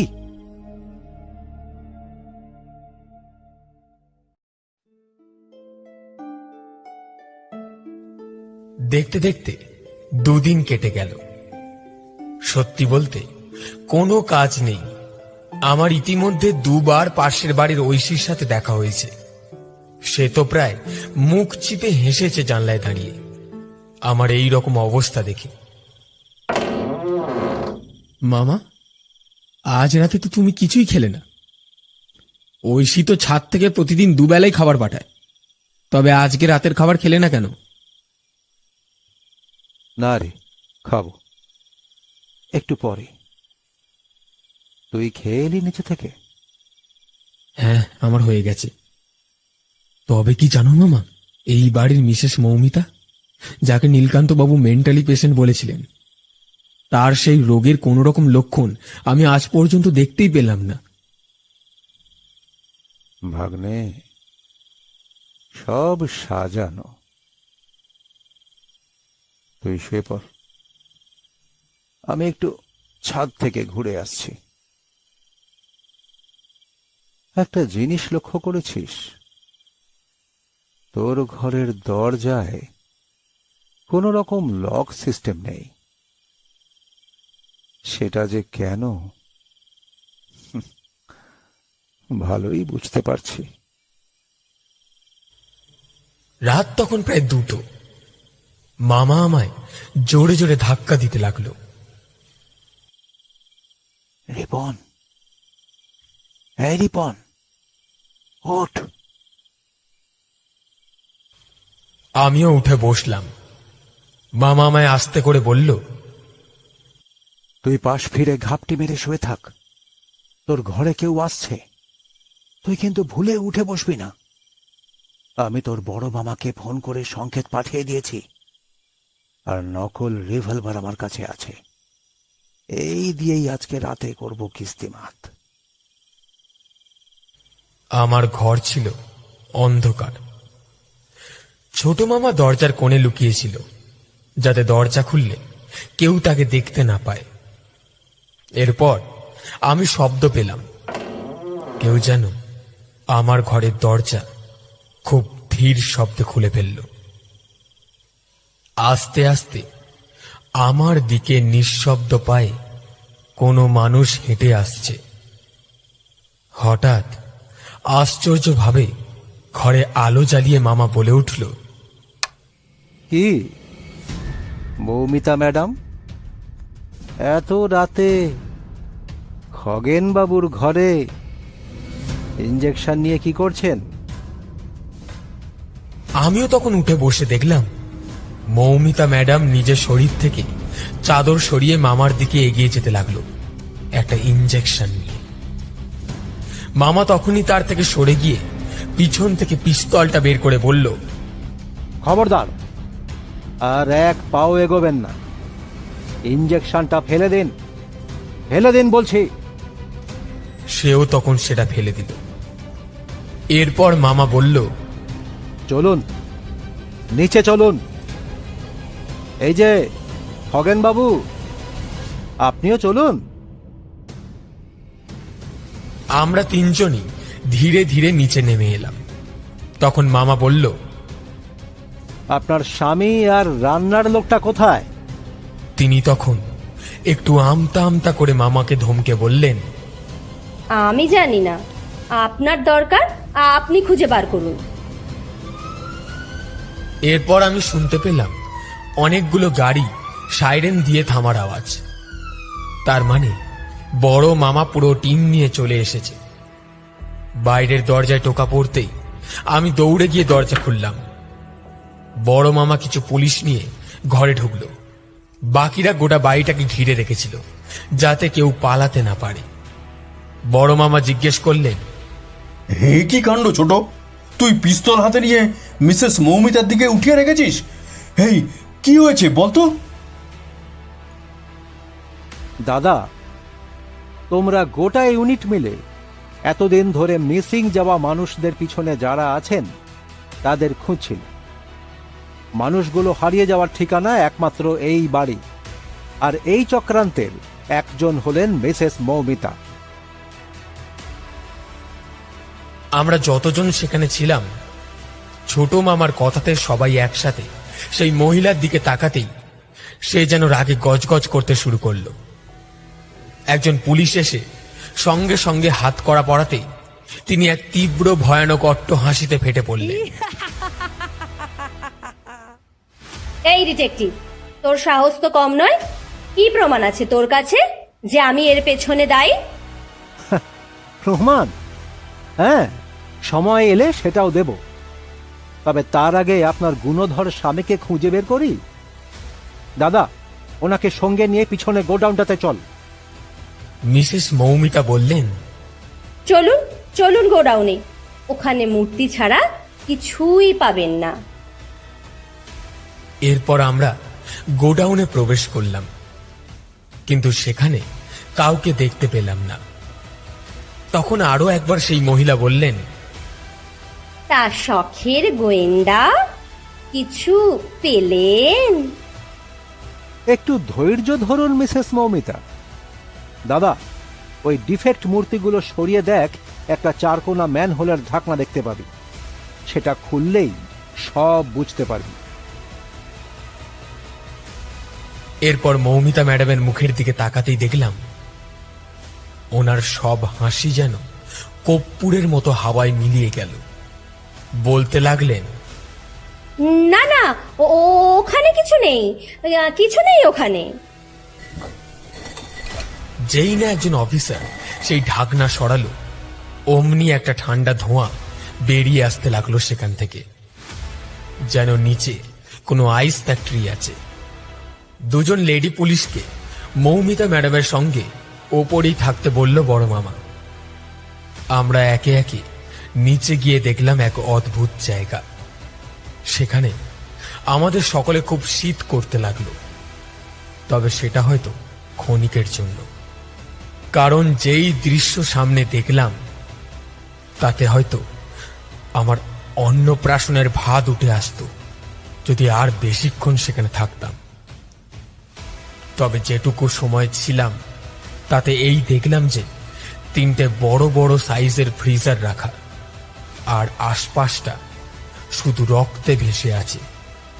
আর একটা বড় বেড, অনেকটা যেন অপারেশন বেডের মতো, তাতে অর্ধেক একটা বডি যার শরীরের সমস্ত অঙ্গগুলো আগেই কেউ উপড়ে নিয়েছে। মামা একে একে সমস্ত ফ্রিজার খুলে দেখল এখানে মানুষের শরীরে নানা অঙ্গ খুবই ভালোভাবে ডাক্তারি মেডিকেল প্রযুক্তিতে প্যাক করে রাখা। এবার আরেকটা ফ্রিজারে দেখল কিছু পূর্ণ বয়স্ক মানুষের স্কেলিটন রাখা রয়েছে। অন্ধকারে বড় মামা ছোট্ট লাইটের আলোতে আরেকটু ভেতরে এগিয়ে গেল। দেখল একটা লাশ মাটিতে উপুর হয়ে পড়ে রয়েছে, আর তার পাশে একজন হাঁটু মুড়ে কাঁদছে। উফ, সে যেন এক নরক দর্শন। এদিকে রক্ত দেওয়ালে, রক্ত পায়ের মেঝেতে, খাসি কাটার মতো বেডে একটা অর্ধেক বডি, ডান দিকে একটা লাশ। উফ, আর পারছিলাম না। মামা কাছে গিয়ে উপুর হওয়া বডি ঘুরিয়ে দেখল, এ কি, এ যে নীলকান্ত বাবু। গলার নলিটা কোনো ধারালো অস্ত্র দিয়ে কেউ যেন ছিঁড়ে দিয়েছে। ছোট মামা সেই বসে থাকা লোকটিকে ডেকে তুলতেই দেখল সারা মুখে ছিটে ফোটা রক্ত লেগে। তবে সে মুখ আর কারণ নয়, নীলকান্ত বাবুর রান্নার লোক ভানুদা। ভানুদাকে বাইরে বের করে নিয়ে আসা হলো। বড় মামা মেডিকেল টিমকে ফোন করে সমস্তটা জানালো।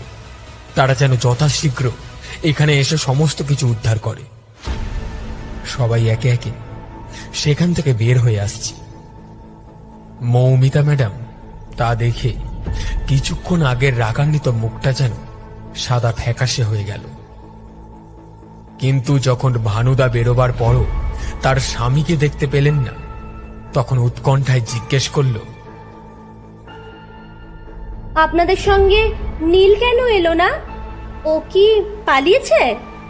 আহা, আমি জানতাম পারবেন না ওকে ধরতে, আপনারা কোনো দিনও পারবেন না। ছোট মামা তার হাসি থামার অপেক্ষায় ছিল। কিছুক্ষণ পর তিনি শান্ত হলে মামা বলল, আপনি ঠিকই ধরেছেন, উনি পালিয়েছেন। আর এটাও ঠিক, শুধু আমরা কেন, পৃথিবীর আর কোনো মানুষ ওনাকে ধরতে পারবেন না। কারণ আপনার স্বামী ধরা পড়ার ভয়ে নিজেকে নিজেই শেষ করে ফেলেছেন।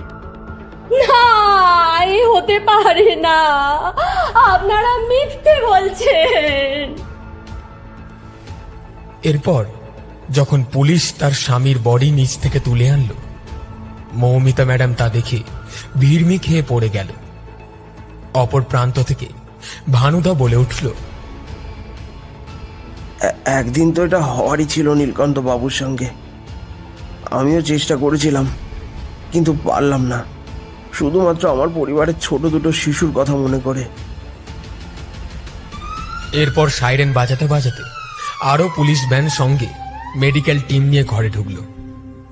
বাইরে পুরো লোকে লোকারণ্য। কিছু পুলিশ মিডিয়াকে আটকাচ্ছে যাতে কেউ বাড়ির ভেতর ঢুকতে না পারে। এরপর সেখান থেকে বড় মামা দুজনকে হাতে হাত করা পরিয়ে তাদের ভেতরের দিকে নিয়ে গেল, যেখানে পুরো ঘটনাটা জানা পুলিশের পক্ষে জরুরি। যাদের অপহরণ করেছে তাদের কোথায় রাখা হয়েছে সমস্তটা, এবং ছোট মামা কি করে বুঝলো যে ওনারাই এই অপরাধ করেছে। ড্রয়িং রুমে একদিকের সোফায় দুজন আসামি বসে রয়েছেন। তাদের মধ্যে একজনকে দেখে মনে হলো কোনো রকম আক্ষেপই নেই, তার স্বামী মারা গেছেন বা কত মানুষের জীবন নিয়েছেন। কিন্তু ভানুদা মাথা নামিয়ে বসেছিল। এরপর বাইরে থেকে একজন কনস্টেবল বলল,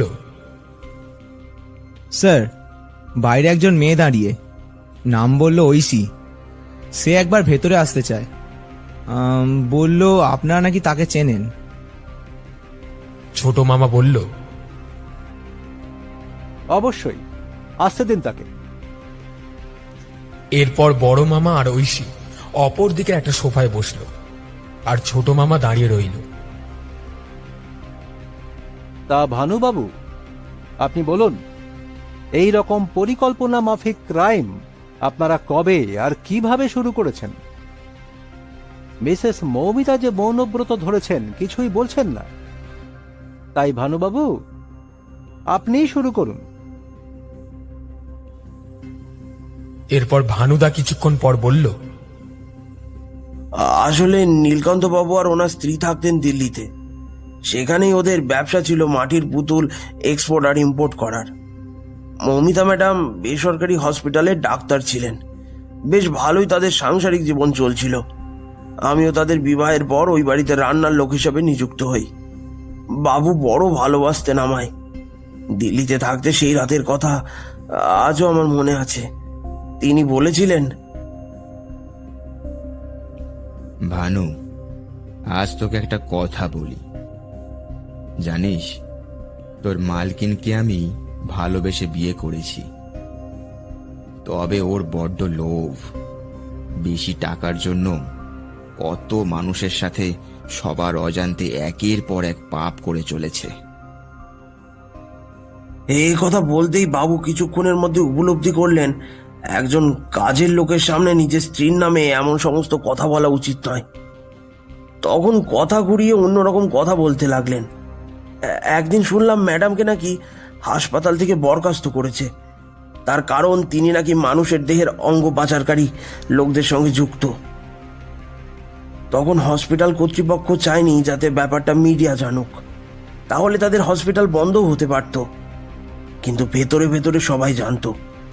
সেদিন রাতেই আমি নিজের ঘর থেকে শুনতে পাই বাবু আর ম্যাডামের মধ্যে খুব ঝগড়া বাঁধে। বাবু বলছিল, তোমাকে বলেছিলাম এত লোভ ভালো নয়। যেই রুগী মরার উপক্রম হতো তখন তুমি তার যে সমস্ত অঙ্গ সচল থাকতো সেগুলো অপারেশন টেবিলেই।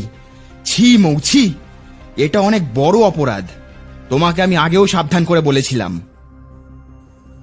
ছোট মামা বলল, আচ্ছা, এই ব্যাপার। কিন্তু তারপর কি হলো? নীলকান্ত বাবু যদি ভালোই হতেন তাহলে তিনি আজ আত্মহত্যা করলেন কেন? ভানুদা তখন বলল, আগে স্যার লজ্জায় ঘেন্নায় তিনি এটা করেছেন। আমি তাকে আটকানোর চেষ্টা করেছিলাম, কিন্তু তিনি আমার একটা কথাও শুনলেন না। এই নরখাদক পিশাচি আমার বাবুকে খেয়েছে। এই বলে মৌমিতা ম্যাডামের দিকে 2 হাত বাড়িয়ে গলা টিপে ধরতে গেল, কিন্তু অফিসাররা তাকে ধরে নেয়। ভানুবাবু, আপনি নিজেকে সামলান। ভুলে যাবেন না আপনি পুলিশের সামনে আছেন। তারপর কি হলো বলুন। এরপর এই মহিলা দিনের পর দিন ক্ষিপ্ত হতে থাকে। বাড়িতে প্রায় ভাঙচুর লেগেই থাকতো। অবশেষে বাবু এইসব সহ্য করতে না পেরে একদিন বললেন, আচ্ছা মৌ, ঠিক আছে, তুমি যা চাও সেটাই হবে। ব্যাস, তারপরে এই নোংরা বুদ্ধি তার মাথা থেকে বের করে এনে বলল যে সে গরিব ছেলেদের, মানে যাদের কম বয়স, তাদের কাজের লোভনীয় টাকা মায়না দেখিয়ে ঘরে এনে তাদেরকে মেরে তাদের শরীর থেকে অঙ্গ বের করে তা পাচার করবে। বাবু তার স্ত্রীর এমন কথায় রাজি না হওয়া ছাড়া কোনো উপায় পায়নি। কাকে বলবে তার স্ত্রীর কথা? কেউ জানলে যে অ্যারেস্ট করবে পুলিশ। তার স্ত্রী যে একজন পাগল হয়ে গেছে টাকার নেশায়, কিন্তু ভালোবাসা সে কি, তা যে ভালোবাসে সেই বোঝে। তাই বাবু কাউকে কিছু বলতে পারেনি। আমি চেষ্টা করেছিলাম পালানোর, সেটা বুঝতে পেরে আমাকে ধমকি দেয়, যদি আমি এই ঘর ছেড়ে কোথাও যাই বা কাউকে কিছু বলি তাহলে আমার পরিবারকে শেষ করে দেবে। আমার পরিবারের ওপর সবসময় কেউ নজর রেখেছে। আমার তখন হাত পা এক অদৃশ্য শিকলে বেঁধে দিলেন। সেই থেকে আজ অব্দি এই খেলায় আমিও ওনাদের সঙ্গী হয়ে গেলাম। যেই আসতো সপ্তাহখানেকের মাথায় প্রাণ হারাতো। লোকে ভাবতো তারা হয়তো কাজ ছেড়ে চলে গেছে। এইবার ঐশী বলল, দেখলে তো মামা, আমার আগেই সন্দেহ হয়েছিল। ঠিকই বলেছ। আচ্ছা, তার মানে 40 জনের মতো যারা রাতারাতি উধাও হয়েছে তাদের মধ্যে কেউ আজ বেঁচে নেই, কি তাই তো ভানুবাবু? কথাটা ছোট মামা জিজ্ঞেস করল। ঠিকই বলেছেন, আজ হয়তো আরো একজন বাড়তো। আপনি তাকে বাঁচালেন। কি বলছেন মশাই? বাঁচাবো না? ও যে আমার ভাগ্নে। যেই না এই কথা বলল, অমনি মৌমিতা ম্যাডাম আর ভানুদা দুজনেই চমকে উঠল। এই প্রথম সেই মহিলা তার মনোব্রত ভাঙল। এ আপনার ভাগ্নে? আগে যদি বুঝতাম তাহলে সেই দিনই মেরে ফেলতাম। আহা, এত রেগে যাচ্ছেন কেন মিসেস মৌমিতা? এই রাগ জেলে দেখাবেন, যতদিন না ফাঁসি হচ্ছে। বড় মামা তখন বলল, আচ্ছা ছোট, তুই কি করে বুঝলি যে এখানে এই রকম চক্রান্ত চলছে? আমি তো বিশ্বাসই করতে পারছি না। ছোট মামা বলল, তাহলে শুরু থেকে বলি। আমি তোর কথা শুনে যখন থানায় গেলাম এই মিসিং কেসের কোনো রকম সাহায্যের জন্য, তখন সেখানে ঐশী আসে তার প্রতিবেশীর নামে নালিশ নিয়ে। ওর কথাতে অতটাও কোনো সিরিয়াস ব্যাপার লক্ষ্য করিনি, কিন্তু যখন বলল কাজের লোক কিছুদিন অন্তর কাজ ছেড়ে চলে যায় এবং কাজের লোকের জন্য তারা সাপ্তাহিক পেপারে বিজ্ঞাপন দেন, ব্যাপারটা কেমন যেন গোলমেলে লাগে। পেপারে তো কাজের জন্য কত বিজ্ঞাপন দেয়, তা বলে লোকাল জায়গায় লোকাল সাপ্তাহিক পেপারে বাড়ির কাজের জন্য বিজ্ঞাপন? তখনই আমি তোর কাছ থেকে সাপ্তাহিক পেপার সংগ্রহ করে একটু ঘাঁটাঘাঁটি করে দেখতেই সেই বিজ্ঞাপন খুঁজে পাই। হ্যাঁ, সেটা তো আমি আর ভাগ্নে জানি। তখন তুই থানায় দেখছিলিস, পরে ইন্টারনেট ঘেটে আরো আগের পেপারগুলো দেখলি। তাতে এটা লেখা ছিল, ঘরোয়া কাজের জন্য একজন পড়াশোনা জানা লোক চাই, বয়স হতে হবে 30-এর মধ্যে, মাইনে থাকবে 40,000, থাকা খাওয়া এবং পুজোয় জামা কাপড় সঙ্গে বকশিস দেওয়া হবে। নিচের দেওয়া ঠিকানায় অতি সত্বর এই নম্বরে যোগাযোগ করুন। এই রকম লোভনীয় কাজ যে কেউ করতে চাইবে, তাই এই টোপটা সহজেই সবাই গিলে নিত। কি বলছিস ছোট? এ তো সাংঘাতিক ব্যাপার। আমি তখন ঠিক করি একবার আমায় ঐশীর কথা মতো কি শব্দ সেটা শোনা দরকার। সেই রাতে আমি আর ভাগ্নে চলে যাই তাদের বাড়ি। তবে শব্দটা সত্যি কোনো সাধারণ শব্দ ছিল না। কোনো কিছু কাটার শব্দ, যেমন গাছ কাটার মেশিন যেমন, ঠিক তেমন। সকাল হতেই বাড়ির আশেপাশে ঘুরে দেখতে থাকি যদি কোনো রকম সন্দেহজনক কোনো জিনিস পাই। বাড়ির পিছন দিকে যেতেই দেখতে পেলাম ঘরের আউটলাইন ড্রেনের মুখে দাঁড়িয়ে একটি কুকুর সেই ড্রেনে মুখ ঢুকিয়ে কিছু বের করার চেষ্টা করছে। একটু কৌতূহলবশত চেষ্টা করে হাত ঢুকিয়ে বের করে এনে দেখি ক্ষুদ্র একটি মাংসের টুকরো। বড় মামা চমকে গেলেন। তিনি বললেন, বাড়ির ড্রেন, তাও আবার মাংসের টুকরো? এক্স্যাক্টলি দাদা, আমিও তখন ঠিক এমনটাই অবাক হয়েছিলাম। আচ্ছা ভাগ্নে, তোর মনে আছে সেদিন আমি তোকে কি বলেছিলাম? হ্যাঁ, মনে পড়েছে। তুমি আমায় তখন বাড়ি চলে যেতে বললে, আর সেদিন অনেক রাত করে তুমি বাড়ি এসেছিলে। আমি তখন দুটো জায়গায় গিয়েছিলাম। 1 নম্বর, আমার এক অতি পরিচিত বন্ধু যার নাম অর্ণব, ও কলকাতা মেডিকেল ল্যাবে কর্মরত ডাক্তার। ওর কাছে গিয়ে বললাম, যেমন করে হোক তোকে আজকেই জানাতে হবে এই মাংস কিসের, কোনো জন্তুর নাকি মানুষের। যদিও বা এত তাড়াতাড়ি সম্ভব ছিল না, তবুও ও আমার কাছ থেকে কিছুটা সময় চেয়ে নিল। এরপর আমি নীলকান্তবাবুর মূর্তির দোকানে গেলাম। সেখানে গিয়ে কিছু কেনার অছিলায় একজন দোকানের কর্মচারীর সাথে কথা বললাম। তাকে কথায় কথায় জিজ্ঞেস করলাম বিজনেস মোটামুটি কেমন চলছে, মাসিক আয় কেমন, এই সব আর কি। তিনি বললেন, খুব একটা বিক্রি হয় না, তবে এই দোকান থেকে না হোক মালিকের ঘর থেকে লম্বা লম্বা পেটিতে মাল বাইরে সাপ্লাই হয়। আচ্ছা, এইখানে আমার মনে একটা খটকা লেগেছিল, যেটা আমি আপনাকে জিজ্ঞেস করতে চাই মিসেস মৌমিতা। কি জানতে চান বলুন।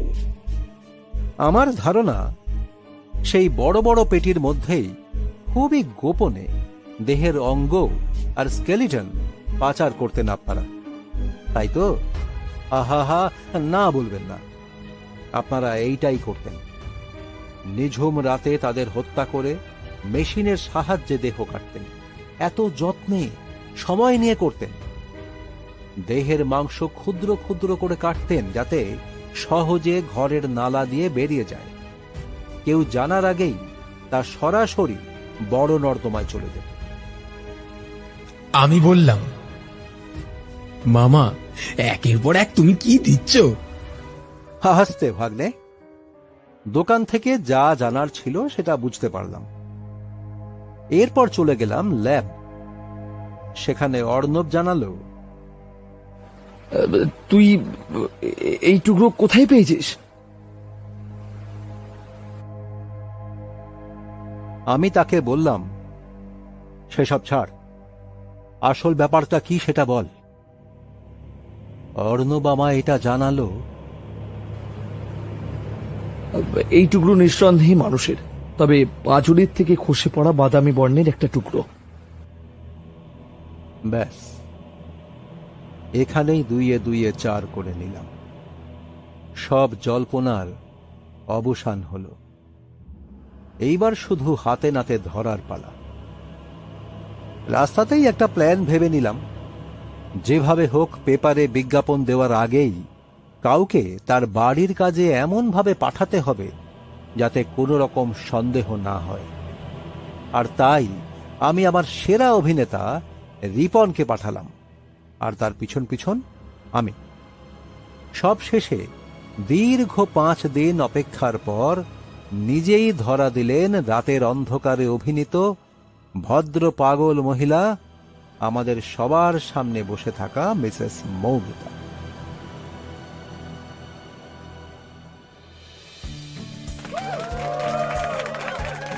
আমরা আর তার সঙ্গে সমস্ত পুলিশ কর্মী ছোট মামার উদ্দেশ্যে একসঙ্গে হাততালি দিলাম। বড় মামা ছোট মামাকে বুকে জড়িয়ে ধরে বললেন, সত্যি আজ আমার গর্বে না বুকটা ফেটে যাচ্ছে জানিস। আমি কালকে যখন রিপোর্টারদের সামনে বক্তব্য রাখবো তখন তোকে কলকাতার গোয়েন্দা বিভাগের জন্য মন্তব্য করব, কেমন? না না না না দাদা, একদমই নয়। সবই ঠিক আছে, তবে সরকারি নয়, প্রাইভেট ডিটেকটিভ। আগেই বলেছি, কোথায় যাচ্ছি, কি করছি, সবকিছুই সরকারি উপরে বিভাগকে জানাতে হবে। ওই কাজ আমার দ্বারা হবে না। তবে তুই একটা কাজ করিস, আমার পিস্তলের লাইসেন্সটা বের করে দিস। সবাই তো আর মৌমিতা ম্যাডাম হবেন না যে নকল আর খালি দেখেই ভয় পেয়ে যাবেন। কোনো কোনো কেসে চালাতে তো হতে পারে। হ্যাঁ, পরের দিন সকালে বড় মামা আমাদের উদ্দেশ্যে বললেন, আগামীকাল সাংবাদিক বৈঠক আছে, তোমাদের সবাইকে সেখানে উপস্থিত থাকতেই হবে। সরকার থেকে তোমাদেরকে বাহাদুরির মেডেল দেওয়া হবে। ছোট মামা হঠাৎ বলল,